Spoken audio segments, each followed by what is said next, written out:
everyone, it's Laura, and today I'm here to talk to you about A Drop of Corruption. So this is the sequel to The Tainted Cup, and I was eagerly anticipating it, and so I was super excited when it came out and when I got the notice that my copy had shipped. And so almost as soon as it came, I managed to stop whatever else I was reading and pick it up because I really just wanted to read this and not get any spoilers from anyone else online. And I feel kind of bad because I'm still reading the Words of Radiance, but oh well. So this is, even though it's a sequel, it's kind of like its own thing because in the first book you met Denise Cole, or Din, and he worked under Anna Delabra as investigators for the Iudex, and they kind of came in and solved crimes. And so it's very kind of mystery of the week type thing, because the first mystery in the first book, in The Tainted Cup, it was wrapped up and solved in the first book. So it's a different mystery for this book. So thankfully, I don't really think that there's much I have to worry about spoiling by talking about this book, but it does make me curious because obviously I can't help but wonder, because they are separate mysteries, how many books might be in this series, because again, the mystery in this book was solved, but I can't help but wonder, are they picking up clues of a bigger mystery that's going to tie all the books more together further down the road? Or is he just going to choose a random spot to stop the books at? And so I did look online after to see if there was any more books planned for this series or not. And Goodreads already has a thing for book 3. It doesn't have a name and it doesn't have a cover, but it does have a book 3 for this. What is the series name? Shadow of the Leviathans or something. It's a weird title. I'll put it up on the screen. So it does seem like it's going to continue. So I don't know what the end game or the overall goal is for this series, but I'm just happy to go on the journey in the meantime because I really liked this book and I'm super excited. And I listened to the audiobook as I was reading the physical book, and I lost sleep to finish the book because it was Thursday night when I got it and I just had to finish it. I had about 2 hours left and I'm super tired today because of it, but it was worth it because I know if I had tried to fall asleep without finishing the book, my mind would have just been going in circles. So this time, in the first book, you see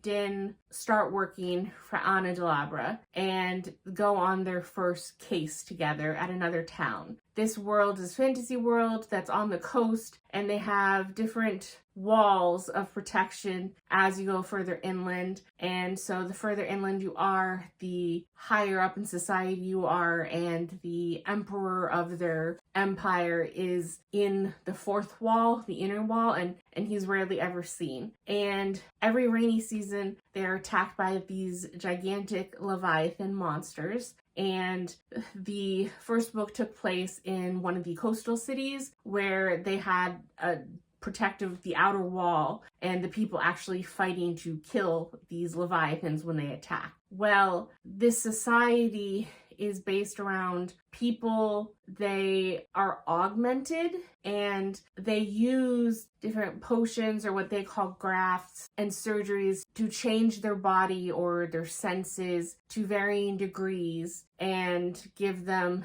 different abilities. So Din is an engraver, so he can remember perfectly what people say or what he sees when he ties it to scents and certain smells. So he's very important for a lot of the different departments and units in the government. And this book takes place, I believe it's a year later, about a year later from the first book, because they mention in this book, Talagray is the city that they were in the first book, in The Tainted Cup. And in this book, they mention a few other cases that they've solved between that one and this one. And this time they're at another coastal city, but this is a unique place that they're at because where they go is kind of an occupied territory of the Empire. I don't know what the proper terminology is for it. It used to be its own kingdom. But 90 years prior to the start of this story, the emperor had struck a deal with the king of Yarrow, which is the name of this place, and they'd come to an agreement that the empire could come in and kind of set up shop here because of their location was very strategic for another port town, and they would give money to the kingdom, and then within 100 years they would become part of the empire. So with only a few years before that's supposed to happen, in this book there are officials from the empire, specifically from the Treasury Department, that are trying to kind of hash out the deals with the Yarrow king about how they're going to become part of the empire, how that's going to work. And where Din and Anna are down in the actual city, there's part of the new city and then the old city. That's where the king and the court used to reside. But after they made the deal, they went up to the high city, which is now kind of on the hills or almost cliffs, it seems like. And they created a new city up there. So they're removed. So there are a lot of people working for the empire here, but they're not true empire citizens. So like one of the people that helps Din and Anna in this book is Malo, who is an apoth, and she has had her hearing, her eyesight, and her senses enhanced, and so she is like kind of an expert tracker. She is of Yarrow descent, and so she speaks Pythian, their language, and she deals with different, it's kind of swampland there, and she deals a lot with like smugglers on the canals that they built, because the biggest thing that this place is known for is the Shroud, which is where they basically extract material from the corpses of these Leviathan monsters that they've managed to kill, and those extracts are what's used in the potions and the grafts and the things that are able to augment the people of the empire. And so they do very important but very dangerous work, and they are kind of on a little island out in the bay, and they have it's called the Shroud because there's a protective membrane covering and protecting the world from what goes on the island, because it is so dangerous, and there are quite a few people that die there. And so they built a canal system to transport these important materials to the empire, and smugglers have obviously acknowledged this and taken up residence, and occasionally they attack the barges and steal stuff. And so Malo is one of those people that helps to track them in the swamplands and deal with the locals and try and kind of solve that stuff. So in this one, the mystery is basically that they go because one of the delegates from the Treasury that is supposed to be hammering out the deal with the kingdom of Yarrow, he showed up one day, he went to his room, he went to the Treasury Department, he accessed a box in the Treasury, which kind of like a bank safe deposit vault type thing. Then he went back to his room. When he was supposed to meet the others in his party for dinner, he begged off saying he wasn't feeling well. And then the next morning when they went to collect him to go as part of the delegation, they found blood and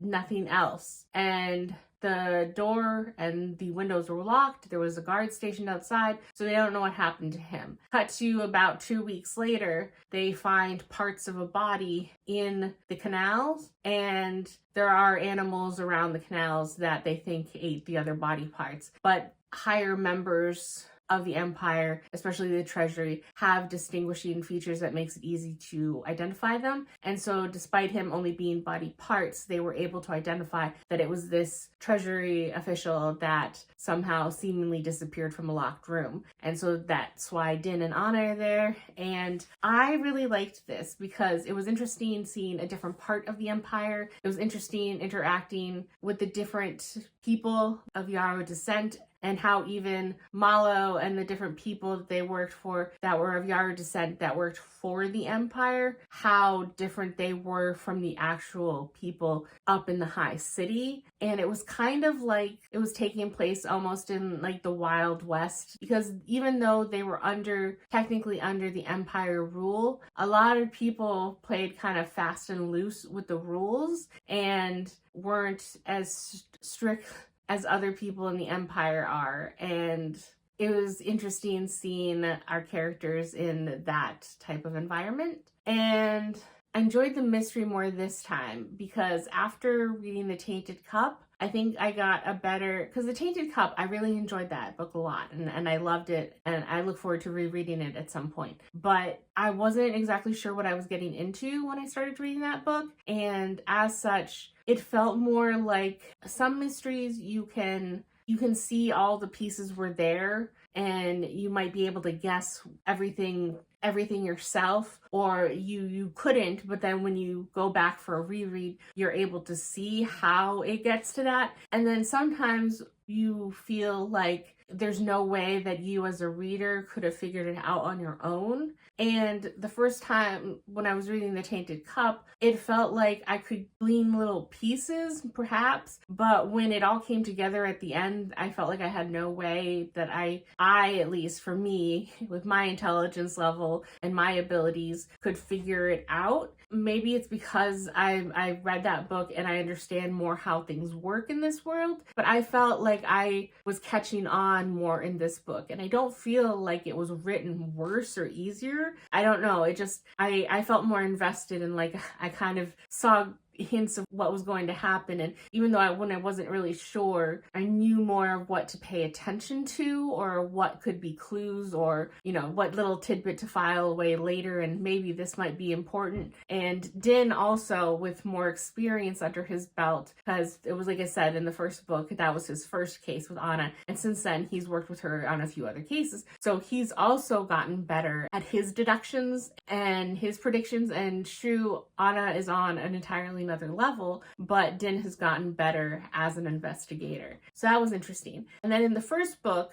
you know that Din is an engraver, and that was his augmentations, and you meet other people and they talk about augmentations. Well, Anna, she wears a blindfold. She's not blind, but she wears a blindfold because she seems to get overwhelmed with too much stimuli, and she doesn't need much light at all to see by. And they hinted in the first book about Din asking, well, what were your augmentations? And she's very cryptic and saying, like, maybe someday I'll tell you. And so they do progress more in that mystery here. And so I'm really curious. So that was exciting, trying to figure out more about Anna herself. And I want to just know more about her past and her history before she teamed up with Din, because she's just a fascinating character. And the only thing I didn't really like is that one of the things I loved in the first book is that it was pretty much free of romance. There was a little tidbit of it towards the end of the book in that first book, and it was just enough that it was kind of sweet, but I didn't need more in this type of book. I just kind of like the richness of this fantasy world and the mystery that's fulfilling enough for me.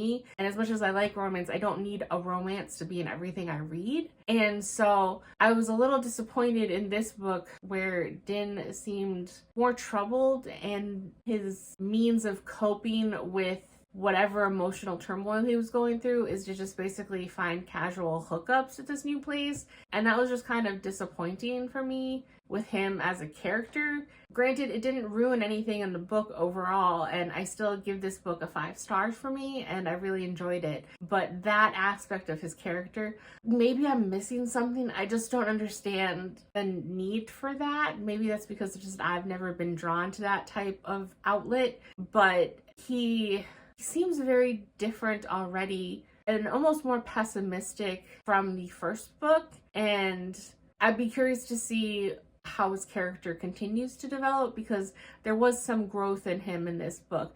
But just that aspect, I didn't really see the point of, and I wasn't a huge fan of it in this book, but it wasn't a big part by any means or anything. It was just something that cropped up a few times and it was over with fast. So it wasn't gratuitous. It wasn't even really what I consider spicy or anything, but it was just an aspect that I didn't really feel was necessary for this book. But basically all my thoughts. So I really don't want to spoil any more particulars or anything, but it was very interesting. I liked a lot of the new concepts and the world building that we got in this book and some of the new characters in this investigation. And I hope that Goodreads isn't lying to me and that there will be a third book at some point in the future, because I'm on board. I'm eager to see what Anna and Din get up to. And like I said at the beginning, if there is some big overarching thing that all of these little mysteries that we get